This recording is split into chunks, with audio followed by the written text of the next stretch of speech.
પણ અમુકને તમે જોજો, ગમે તેટલી ઉંમર થઈ જાય ને ગમે તેટલા રિટાયર થઈ જાય, હાથ પગ ન ચાલતા હોય તોય એની કામ કરવાની વૃત્તિ જાય નહીં.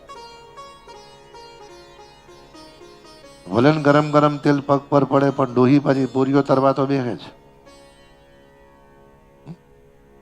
અમુકનો સ્વભાવ હોય ને સાહેબ, પણ કામ કરવાની ઈચ્છા પૂરી થતી નથી. ભલે ખાટલામાંથી ન ઉઠાય પણ ડોશીમાં બેઠા બેઠા કંઈક કામ કરીને, કઈ નહીં મને શાક સમારવા તો દે, અને ભલે શાક સમારવા ન દે, શિયાળો હાલે છે ને, બજારમાંથી થોડુંક શાક લઈ આવી, મને ઊંધિયું ખાવાની ઈચ્છા થઈ છે, ભલે હું પથારી બેઠી બેઠી ફોડીશ. અને ભાગવતજી જો કે મનુષ્ય જન્મે એનો સાર્થક છે. હું તો ઘણી વાર કહું કે મરતા સુધી જો તમે સતત કામ કરશો ને તો મૃત્યુ પણ મંગલ થશે.